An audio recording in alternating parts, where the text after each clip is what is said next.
अक्सर देखा गया है कि सैंपलिंग संकुचित तरीका है। शहरों के बड़े और विकसित इलाकों में खड़े होकर सैंपल ले आते हैं। अब वो सुंदरबन के सुदूर गांव, चाय बागान, जंगल महल की तंग गलियों वहां तक जाते नहीं है। बंगाल में एक साइलेंट वोटर की संस्कृति भी है, जहां लोग डर या स्थानीय राजनीतिक दबाव के चलते अजनबियों को अपनी असली पसंद बताने से कतराते हैं। इसका नतीजा भी ये होता है कि एजेंसियों के पास केवल बाहर बाहर का डेटा होता है, अंदर दिल का डेटा नहीं होता है। और कई बार इसका बड़ा इंपैक्ट होता है, जैसे पिछली बार हुआ था। इसके अलावा चुनाव आयोग ने 91 लाख नाम भी हटाए हैं, वो भी अपने आप में एक बड़ा विवाद है। टीएमसी ने अपने पक्के वोटर्स को रोकने और एक बड़ी साजिश और वोटर दमन करार दिया।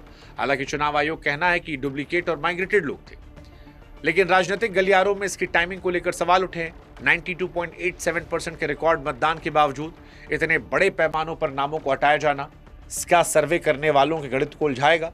अगर ये हटे हुए नाम टीएमसी के मजबूत गढ़ों से थे, तो इसका सीधा असर सीटों के समीकरण पड़ सकता है। टीएमसी आरोप लगा रही है कि केंद्रीय सुरक्षा बलों ने ग्रामीण क्षेत्रों में मतदाताओं को डराया। चुनावी हिंसा पुराने चुनावों की तुलना में कम रही, लेकिन डर का माहौल और मशीनी सुधारों का असर क्या होगा, ये कोई नहीं जानता।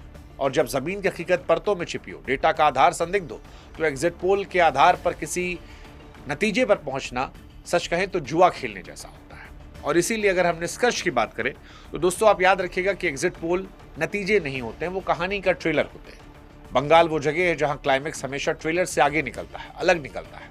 आज स्क्रीन पर जो आंकड़े चमक रहे हैं वो शायद आपको एक दिशा दिखा रहे हो, लेकिन जमीन पर जो खामोशी है वो असली फैसला लिख रही है। 2021 में बड़े दावे थे, ग्राफिक्स चमकदार थे, लेकिन जब मतपेटी खुली तो सारा गणित बिखर गया। इस बार भी तस्वीर वैसी धुंधली, एक तरफ डेटा, दूसरी तरफ हकीकत, और बीच में खड़ा वो साइलेंट वोटर जो शायद की सर्वे का हिस्सा नहीं, लेकिन इतिहास लिखता है। पैनल और विशेषज्ञों का मानना है कि बंगाल का चुनाव परिणामों से पहले एक बारूद के ढेर पर है। इसलिए जो एग्जिट पोल के नंबर हैं, हम तो यही कहेंगे उन्हें आप आखिरी सच मत मानिए, क्योंकि लोकतंत्र में फैसला टीवी स्टूडियो में नहीं बल्कि वोटिंग बूथ पर होता है।